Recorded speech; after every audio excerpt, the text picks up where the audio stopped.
Hello and welcome to Spotlight on Education. I'm Dr. Jon Kopko, Superintendent of the East Brunswick Public Schools, and your host for the program. And today my guest is Carlotta Miller, who is our District Supervisor of English and Staff Development. And our program is going to take a different format in that we'll be focusing on one course, and that course is the Shakespeare program at the high school. And Carlotta, I'd like to ask you initially, when was the course introduced and basically how did it get started? The course was introduced about 2.5 years ago. Two teachers, Jack Cibrian and Dan Moran, initiated the idea basically because of their love of Shakespeare. They wanted to share this love with their students. They presented to the T&E, Thorough and Efficient Committee, and eventually to the Board of Education. The course was approved, and over the summer they wrote the curriculum, and it has been running ever since September of 1998. The course is extremely popular and has run every semester since that time. And what does the course include? Well, each year in the curriculum, the students do read and study one Shakespearean play, except in American Lit, which is in 10th grade. They read Romeo and Juliet, they read Hamlet, Macbeth, but these are all the tragedies. In this course, in the Shakespeare elective at the high school, they are able to explore some of the comedies like The Merchant of Venice, A Midsummer's Night's Dream, Twelfth Night, and The Taming of the Shrew. They also read Richard III and Henry IV, Part 1. Who teaches the course? Okay. Presently, Dan Moran and Dave Pellicane teach the course. As I mentioned earlier, Jack Cibrian did teach it for one semester. Other teachers in the department have expressed an interest in teaching it as well, but Dan and Dave are not planning on giving it up anytime soon. And some of the activities that they present to the students? One of the unique features of this course is that it is team-taught by Dan and Dave. And it's really a great opportunity for the teachers to bounce ideas off each other. They also dramatize scenes. This encourages the students to do the same. You asked, what are some of the activities? They, of course, read the 6 plays that we spoke about earlier. And there's also an extensive writing component. The students are expected to write daily in their journal, connecting what they're reading to their own lives. They also have an opportunity to really think critically and get involved in discussions. One of the activities that I was part of was a marriage panel. The students prepared questions after reading The Taming of the Shrew, and administrators and teachers formed this panel and they asked us the questions. The final part of the lesson asked the students to connect compare and contrast their feelings about The Taming of the Shrew to current day events and feelings about marriage. And as I'm sure you could anticipate, things haven't changed very much. It was really a great experience to participate in that panel. The students work very hard in this course. They do, as I said, they do a lot of reading, a lot of writing, a lot of discussing. But their work does not go unrewarded. At the same time that they're learning about Shakespeare, they're also improving their reading, writing, and discussing skills at the same time. This semester, the students are participating in a cross-grade level activity. They have the Shoestring Players, which is a touring troupe of actors from Rutgers. They are teaching them how to present some of the plays, and they are going to be performing for the 3rd graders at Irwin School very shortly. Well, we're going to see tapes of the class that was taken during the first semester, beginning with the Shoestring Players. And I'm also going to ask you to tell us the play that's being discussed in the other 2 segments that we have. Following the Shoestring Players, we will see a classroom discussion of A Midsummer's Night's Dream and then Richard III being discussed. Carrots.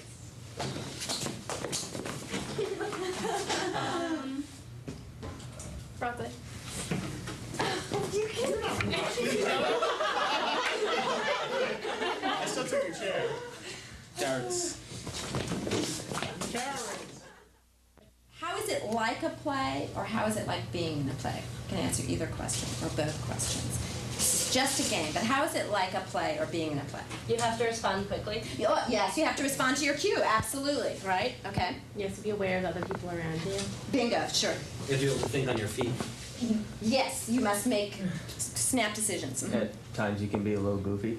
Yeah, time to be a little bit, yes. In other words, but doing that's a lot very, of actually very important because in fact, you don't, if you're trying to win the game, you don't have time to think about how you look, right? Which is exceedingly important for being on stage. You know, you can't be watching yourself. How else is it like a play? How is this game? What do you want? What do you want? And this is the structure of any game. What do you want? To win. To win, right. And that's how it's most like a play. That people in plays always want to win something. And you can name any play, and there's always, there's especially Shakespeare, and there's always a character who desperately wants to win something, right? And then someone or a lot of other people who don't want them to get it. Now keep in mind, we're going to be acting for children. Little children, third graders. Now they're very intelligent beings. I don't know how much exposure you've had to third graders. You may think of them as little children. They're very intelligent, they're very sharp, okay? But, like I said before, they don't have as much experience as we do, so we need to make things very clear to them. And one of the ways we can make things clear to them, okay, remember, Shakespeare's language is a little complex. We're gonna be using some of it. They'll get it. The things that are going to help them get it is if you're clear about what you're saying and the way in which you're saying it and what your body's doing. We need to be very lively and very physical for them. So if you are the person that's going to be playing Hermia and you're lovesick and you're running away, we need to be able to see that somehow in your body. How are you walking? It affects everything about you. Think about how you walk through your day, okay? You can act from the neck up, like a lot of people do. We call head actors who act just from the neck up. You know, I'm happy, so they're really happy and their heads go, but their whole body's like this. If you're really happy, how do you walk around when you're happy? What about when you come to school and you have a test, last period, you've got to walk around all day knowing you have a test that you're going to fail? Of course that wouldn't happen, because this is last period, and we know you'd never fail the test in this class. But you know how it feels to have to walk around that whole day with that knowledge, okay? These things that you walk around with will affect you as a character. They affect you as a person, okay? And we're playing people. You have to treat these people, these characters, like real people. Okay, and respect that, and respect what they're going through in their situation. And we have to figure out how we're going to bring it into our body. So those are things we're going to talk about in the next couple days. This half of the room has a scene between Demetrius and Helena. There's some cuts in it. If you look at the script, I have a bracket where the scene should start. If you flip the page, there's a bracket where the scene ends. They're short scenes. What I'd like you to do is look at them, read them over briefly. Do you have any more Dimitri? Yeah. Yeah, no, they can. Oh, there's up to okay, so yeah. Okay. Ladies, you have a different scene than everyone else because you're two ladies.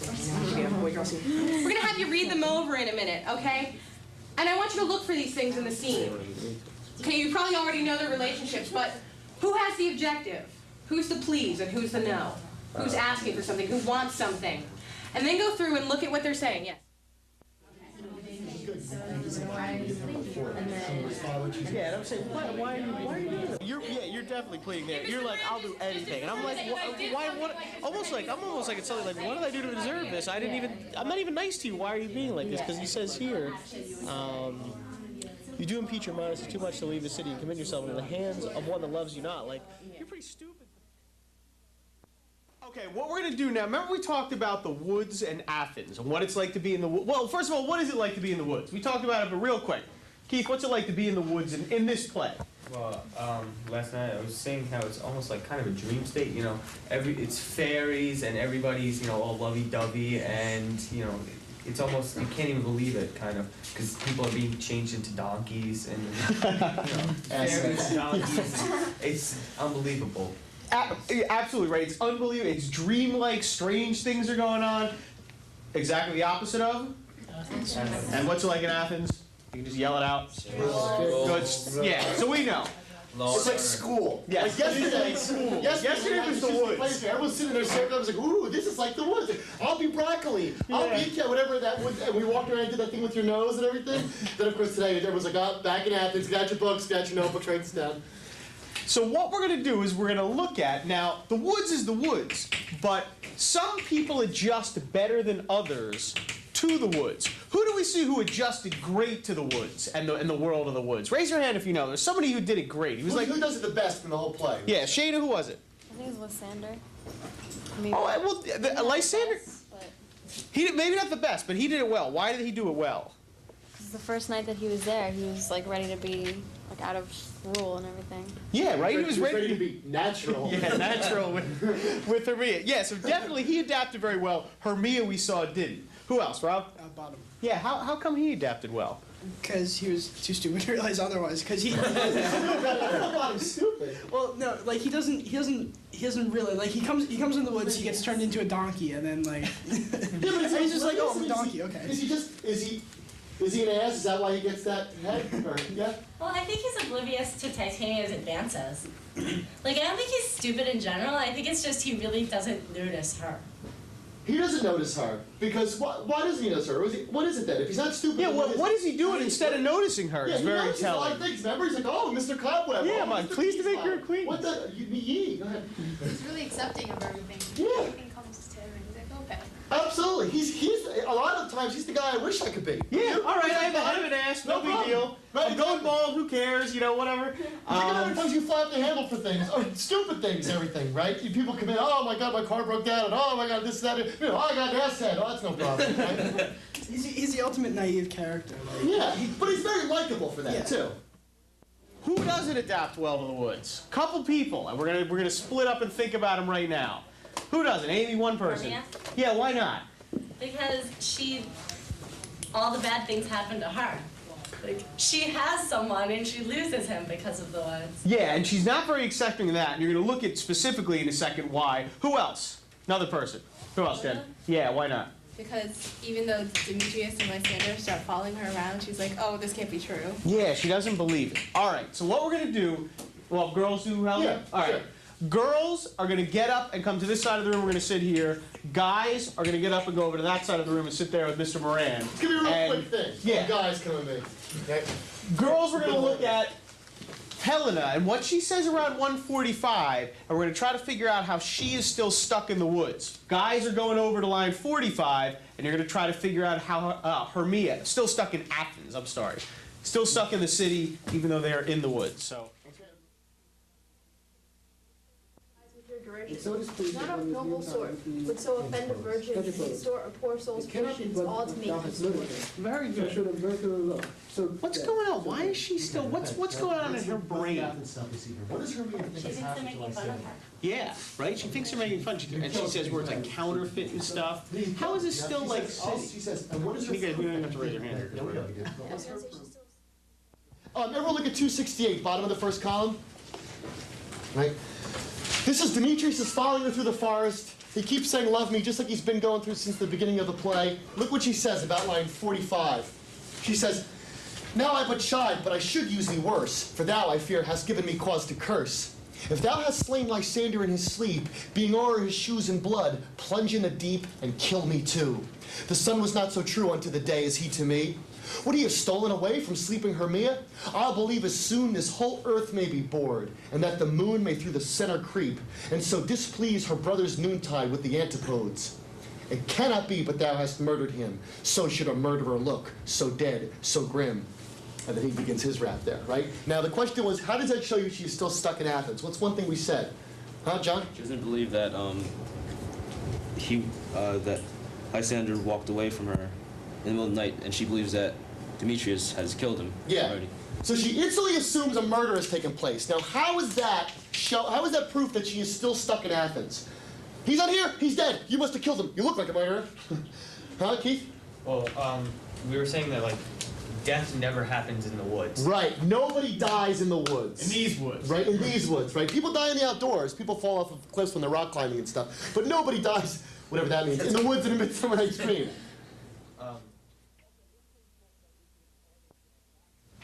Okay, yesterday we talked about Richard as an artist and as an actor and as a director and as a playwright and things like that. We talked about him sending Clarence to the tower and the irony of all those lines. You all came in, you were all laughing about this scene. Does this remind you of another scene we did? A different play? I don't know if it clicked in you. We were talking about whether or not you remember this. Two people? Another scene in a play we read this year. Not just any other random play. But these two nothing people... like the rest of the play, but...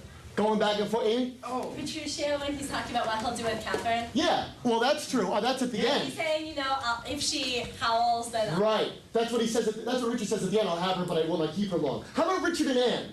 When they're talking over the body? What does that remind you of? Huh, Rachel? Trukio's and Kate's first meeting, and they're Yeah. bickering. Remember that? Your tail, my tongue in your tail, and then thinking about where does the wasp wear its tongue and all that? Or wasp wears its tongue, wasp wears its tail. In Twelfth Night, when what's his face goes to see the widow, the daughter who just lost her father. I can't remember their names. Who, Viola? Viola. Viola goes to see Olivia, yeah. Viola Yes. goes to see Olivia. Yeah, same kind of witty repartee. Good. Now, this is also like what in the 20th century? What does this scene remind you of in 20th century movies and in soap operas and things in a very twisted way? But what's it like? What's Richard trying to do in the scene? It's like something that men try to do. All the innocent girls and boys. All the men are, I don't know what this is. You might know it from movies. Yeah, come on, you guys. TV. What is he trying to do in this scene? Yeah, Richard? He's just kind of like trying to like pick up chicks. Or Yeah, he's trying to pick her up, right? He's trying to pick her up. And of course, like Taming of the Shrew, before he picks her up, what does he got to do? What's he got to do, Lady Anne? Think of how she is at the beginning, yeah? He's got to build himself up. He's got to build himself up. What does he have to do to her? He's a tamer. It's a tamer, right? And that's what we're going to look at, the taming of Lady Anne. All right, definitely like a pickup scene, but again, it's Richard. And it's not, and Taming the Shrew, a little bit exaggerated the farce. But remember we talked about yesterday how Richard was like an artist, how he wrote the plot for us, he gave us the cliff notes of the plot at the end of the scene, how he did things he didn't need to do, how he got Clarence to talk about why he was going to the tower, even though he knew. How in this scene is he sort of like an artist? Is he doing things for himself more than for Anne? How is he like an artist in the scene? How is he like the ultimate pickup artist as opposed to a guy just honestly trying to pick up a girl, which happens all the time. But Richard, of course, different kind of thing. So let's go across. We'll start Rob, Rachel, Keith, and then Sharon. I think the big thing was like the whole thing with the sword, where he's like, here, take this and kill me if you really want to. And I think he knows in the back of his mind that she'll never do it because she doesn't want to be on the same level as him. And then he knows that she won't do it, and he's gonna get a kick out of it because he's taming her in that sense. Yeah, and like what an ultimatum in a regular pickup scene. Well, then then I'm just gonna go. I'm gonna leave, right? Something like that. But Richard is like, well, then go ahead and kill me. So again, it's over the top. What else, Rach? Very good. Also, I'm thinking about when she's like, hello, you killed my husband and my father, and he comes out with this outrageous lie. He's like, I did it for your beauty. He's just an artist. What's on stage? Remember again? The corpse. They're doing this over the corpse, right? Yeah, why would he want to do it over the... There are better times for him to approach her. Why would he want to do it over the corpse? And again, this goes to like the vacuum cleaner or whatever. It's kind of a power trip for him. He's like, I am amazing. I can do all this even in this situation. Yeah, again, it's he picks the most difficult way to pick her up, purely just to see if he can do it. It's very good. Oh, we have one more, Ray? It just reminds me, like when I think of him, I see this cat in my head that like likes to play with its prey. Like he knows he's so good and he can do all this stuff, so he does. Yes, definitely. Very good. What we're going to do is we're going to look at these 6 parts, and we're going to do roughly what we did with Henry IV, Part 1, where we did Hal and his father, and then we're going to do a kind of activity like that, but a little bit more complicated. So what we're going to do is we're going to go through this pretty quickly, beat by beat. Look at the first one. As you listen to us go through it, kind of keep in mind, how would you stage it? What would just sort of the feel or the tone be? The characters' reactions and actions. What would it look like? How would they be moving around? That kind of stuff. Right? So Lady Anne comes in, and look what she says. I'm just going to read a little part of it here. Look at line 14, right? She says, oh, cursed be the hand that made these holes. Cursed the heart that had the heart to do it. Cursed the blood that let this blood from hence. More direful hap betide that hated wretch that makes us wretched by the death of thee than I could wish to wolves, to spiders, toads, or any creeping venomed thing that lives. Now, who's she talking about? Well, the students are certainly engrossed in those class activities. But Carlotta, in your opinion, do you think they're truly gaining an understanding and an appreciation of Shakespeare and his work? Absolutely. I remember when Dan Moran was making the presentation to the T&E committee, he said, we want this course because we want students to love Shakespeare as much as we do. And I think that he has certainly accomplished that goal. The students love Shakespeare, and they also gain a deeper understanding of this prolific writer. Well, I'd like to thank you for being here today and also compliment you and your entire staff for coming up with such creative ideas for courses such as Shakespeare, which definitely benefit our students and give them a real appreciation of what he was all about and what his work was all about. And if you would, extend my thanks to Dan Moran and Dave Pellicane for the work they've done on behalf of the students as well. To our audience, I'd like to thank you for watching and hope you'll be back with us again next month when we'll be discussing our elementary school foreign language program as well as English as a second language in the elementary schools.